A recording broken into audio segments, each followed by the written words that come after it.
John Keim covers the Commanders for ESPN.com. Hey, John. Hey, guys. How are you? Johnny. So you've been around covering this team for years and years, the end of the Gruden era, the end of the Shanahan era. Did you get the sense that this was going to happen a month ago with the team just all of a sudden unraveling? Well, you got the sense was, how are they going to avoid it? And in other words, were they playing well enough to avoid it? Like defensively, the same mistakes kept showing up. And you knew the offense was kind of up and down because that's part of, that's where they were at with everything. So how are you going to avoid a tough finish? And then looking at the schedule. Now, what I didn't account for was that second Giants loss. Things like that. They were in it in Seattle. They certainly had a chance to win that game. So, that game wasn't the meltdown, but it's like the last two, losing the Giants and then the game on Thanksgiving were bad. But I don't think it was a tough prediction just because, again, the trend, the way they were trending on defense, and then you weren't playing well. You did give up two productive players at defensive end, to say the least, and so where could it get better? And so I think that's where you just say, like, this is going to be a tough finish. Again, looking at the schedule in particular. Mm-hmm. John, you I think you talked about this on a podcast. I saw this over the weekend, that you were reporting that there were still some guys complaining about Bieniemy and maybe trying. Can you clarify that? Because I didn't follow that. I read that this weekend. Yeah. So that was all in the context of this is not – so backing up a minute, this was not a Josh McDaniels – this is not a Josh McDaniels situation where, like, you get rid of the head coach and now all things are going to go because there's just a lot of tension because of that. And and you know what I mean? Like, so it starts with that. So, like, just because I know that, that gets asked a lot, like, okay, look at what the Raiders did. And this isn't that kind of a situation. Guys aren't clamoring for Rivera to, like, he's got to go now, right? Nobody, I haven't heard that. And then, subsequently, like, you're not hearing, like, oh, they got to promote EB right now. That it's not that they're for or against them. Nobody's saying that because they're not saying that this has to be a change because the locker room's just full of tension about this guy, right? And as far as with Bieniemy, I mean, there's always – listen, they're not playing well. When you're not playing well, everything gets looked at. Everything becomes an issue. And whether it's on offense or defense, when you're not playing well on defense, in general, you're going to start looking at, like, why is that? Has it been the scheme? Is it the game plan? Does it change enough? Blah, blah, blah. And on offense, it's like, hey, we're working really hard. Where are the results there that you were hoping for? That's the nature of a team that's 4-8. But I thought it was reported that you were saying that guys, or that you were talking about this on your podcast. Just clarify it for me, please. That guys were still complaining about Bieniemy, and that what I saw is that Bieniemy has too much control or something, and they want. No, here's it, because this is what's been said all year. Rivera gave him a lot of control this year. I mean, I think that's been. I don't think that should be a surprise to anybody at this point. The day off changed because this is what Bieniemy recommended, and the practices were very different this summer. So no, it wasn't. That's what that was. And again, when you're losing, then everything gets looked at. Everything. Yeah. I wanted to ask you about the defense. So the fall guy was Jack Del Rio, but a year ago they were third in yardage as a defense. They were seventh in points. They're giving up more than 9 points per game. We all see the explosive plays. I mean, I guess it's a billion-dollar question, really. But why is this happening? It's pretty much the same personnel. Why are they giving up so many big plays? And it just seemed easy for Dallas. It did. And, it's a question I've tried to answer every week. And I don't know that I have a great answer. And I know because there are obviously a couple changes. I mean, they obviously, Chris Harris left, the defensive backs coach the last couple of years left after this season. And is that the big reason? But then you look back and when he was here, they definitely gave up some of those they gave up a lot of explosive plays too. Second half of last year, they were much, much better with it. So is it that simple as that? I don't know. I know, like, there are a lot of things that players liked about him, but I don't know that you can just say, oh, it's just because of that, because it's not like they're teaching them different things necessarily. Now, they have played more man coverage this year, but then early on I'd hear, well, part of that was because they weren't doing as well with the zone match coverage as they did in the past, and some of that's communication. And, this is I'm always reluctant to say this because it sounds like you're like, oh, this Bobby McCain was this great player. What Bobby McCain was on the field was a very good communicator. And I think that's one of the things that, a veteran who can communicate. Now, was he a great player? No. But is he a good communicator? Yes. And I think when you're playing some of those systems, you need that because you've seen this year part of the issue has been just guys not playing their assignment right. But then you also have a young safety in Percy Butler who pressed in their starting role because of injuries. Mm-hmm. And, there are going to be some struggles there with that. So to me, it's a number of things. And then, you look at one of the things too, with the secondary that I felt like they did pretty well last year was disguised coverages. And you don't see that this year where guys might be a little bit confused as to, maybe hold the ball just a split second longer and allow the rush maybe to get there, right? Or pressure into an errant throw. And you're not seeing, with the line, you don't see a lot of game stunts, blitzes that are getting home, like we see when Washington's offense is on the field. So why is that? So I think it's all of that, but I don't know that I have a good solo explanation. And you can, it's funny because the scheme is always going to get looked at. It's a scheme that other teams run and do it well. So why weren't they doing it better? You know what I mean? So I think you can kind of look at everything, and maybe there are some players that we thought were better than what they actually are. Mm-hmm. So, John, Ron gets to dust off his playbook with the Dolphins coming to town. They're the top passing team in the league at 285 yards per game. They complete almost 70% of their passes. This seems like the worst-case scenario for your defensive coordinator leaving, Ron stepping back into the role, a new guy is Christian Garcia getting elevated to the DB's coach. How is it going to look different, and do they have any prayer of slowing down Tyreek, Waddle, and company?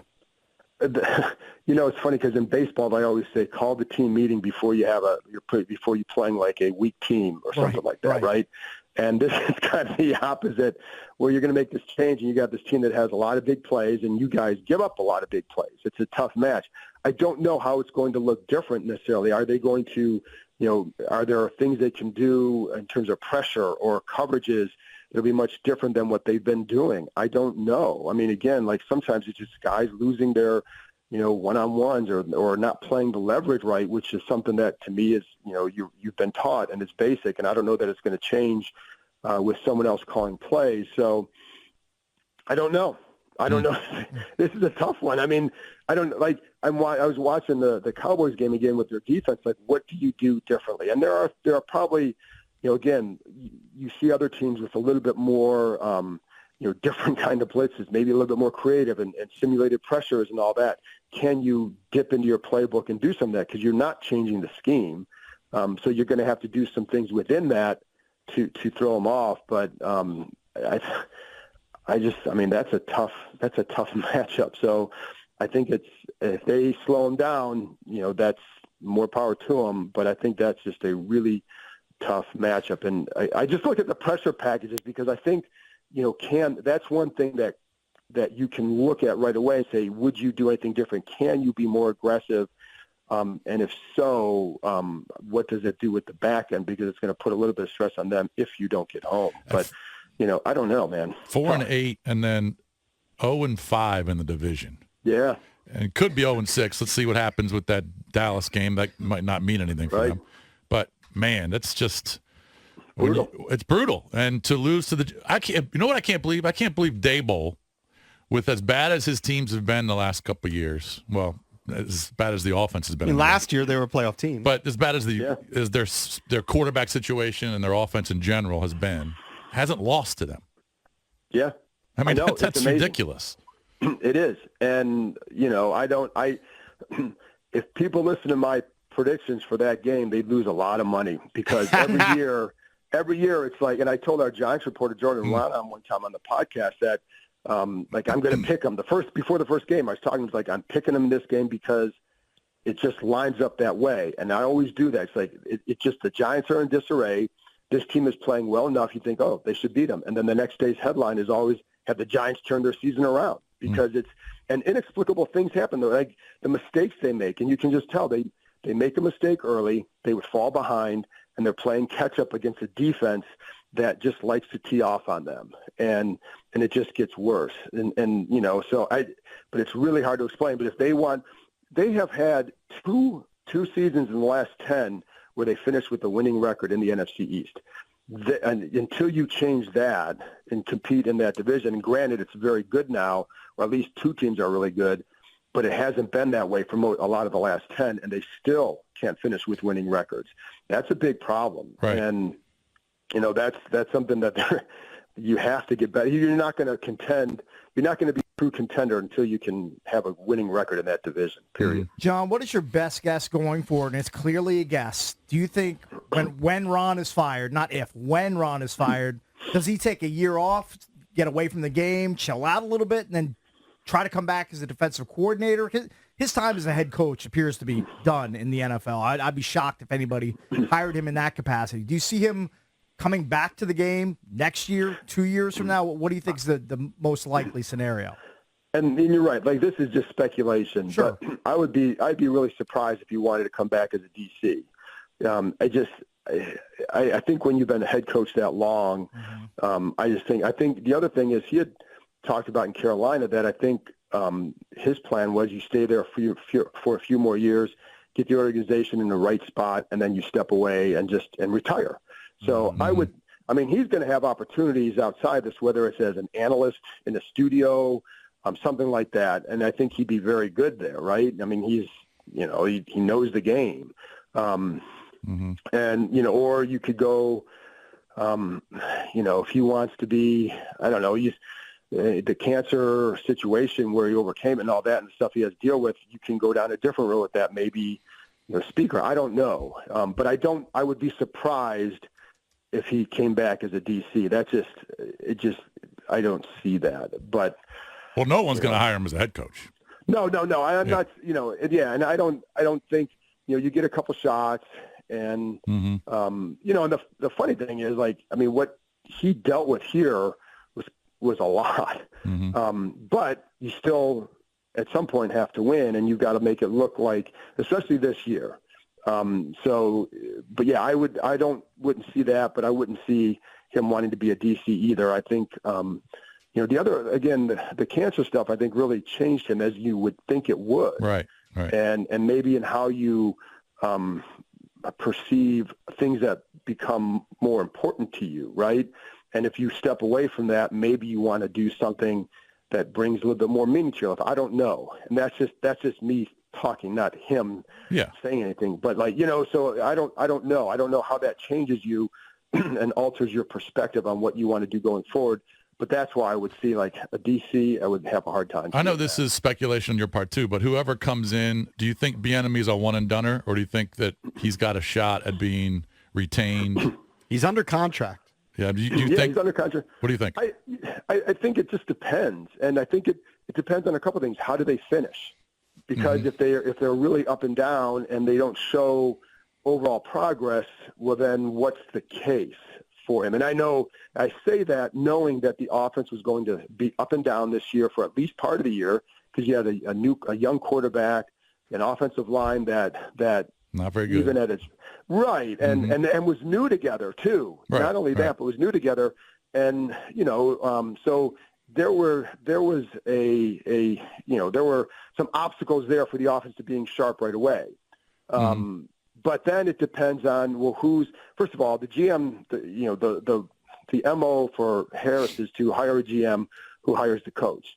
So I don't think it's going to be a case where they say, you've got to retain this guy, period. Yeah. I think the new coach will make that. And then it depends on, again, how they finish. But then if, let's say they finish all right, and then you bring in an offensive-minded head coach. Well, why, offensive-minded head coaches take control of the offense. Right. And, like I remember talking, I think it was either McVay or one of those guys when they left, and like, well, asked about like calling plays, like, well, I'm going to do it for a few years because that's why they hired me for that. So, do you know what I mean? So I don't know that would he want to stay in that situation, and would an offensive-minded head coach want him to stay, considering it's his offense? What if you hire a defensive-minded head coach? Maybe. So, I don't know the answer to that one. I just think there are a lot of it depends scenarios attached to it. Yep. That's John Keim, covers the Commanders for ESPN.com. Thanks, pal. Thanks, guys. See you, All right, JK. thank you, buddy.